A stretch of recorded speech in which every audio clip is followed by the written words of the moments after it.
Hey everybody, Cinephile Mike is here, and it is day 22 of Award Season Review Season 3. 97 reviews in 97 days, covering many of the films contending for award recognition this season. As some of the films that I'm talking about this season may still be in theaters or be awaiting a re release, all statistical information I am providing you is current within 7 days of recording and posting.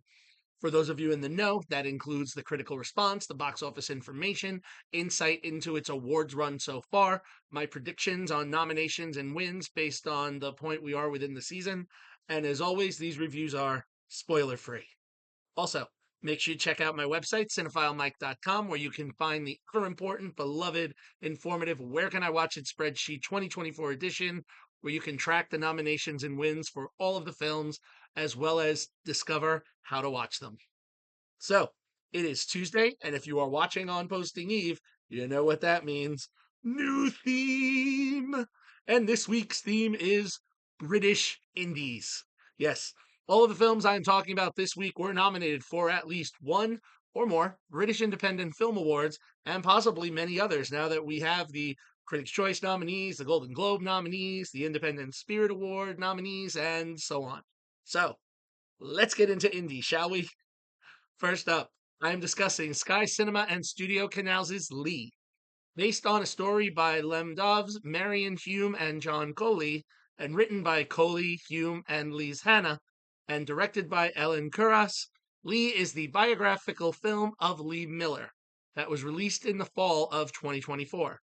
During its theatrical run, the film performed well overseas, where it made an international total of $21,296,571, a little lower stateside, making only $2,005,488, for a worldwide total currently of $23,302,059.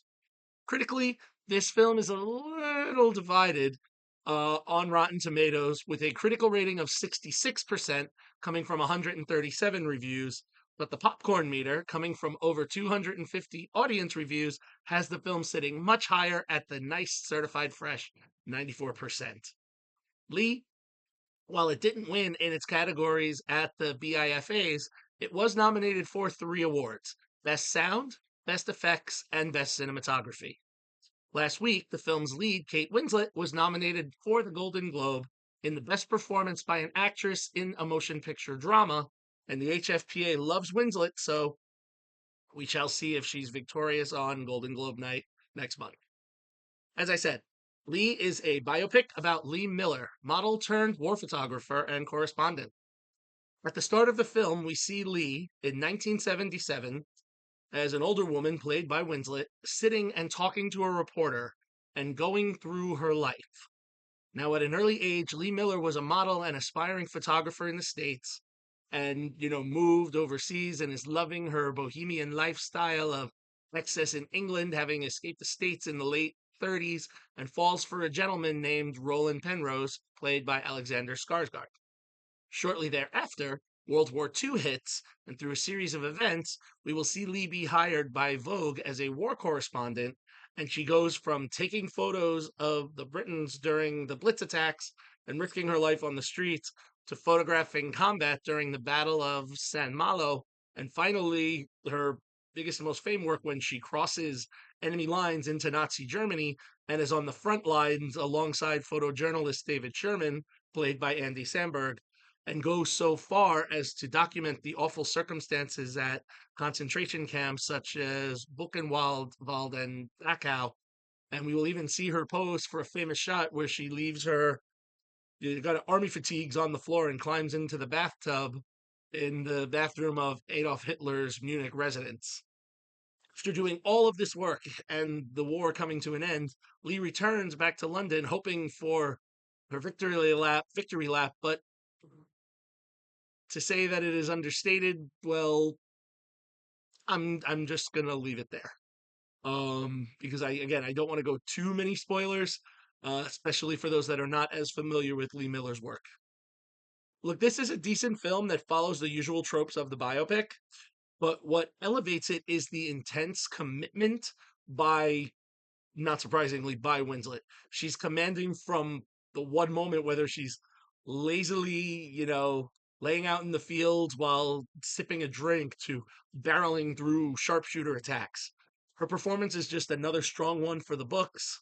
And rounding out the cast, while I didn't focus on these characters per se in the summary, there was a really nice turn by Andy Samberg as Daniel, toning it down from the usual comedy that we're used to seeing him in, and also some solid supporting work by Marion Cotillard as Solange Diane, one of Lee's French friends, and also by Andrea Riseborough as Dame Audrey Withers, Lee's editor at Vogue in London. The action sequences are quite impressive, and cinematographer Pavel Edelman makes you feel like you are right in the thick of it with Lee and Daniel at times to the point where it's a little uncomfortable. Moving the piece along, in addition to the stellar sound by the team of Mike Presswood Smith, Saba Major, and Jimmy Boyle, is quite a beautiful and yet at times haunting score provided by Alexandre Desplat.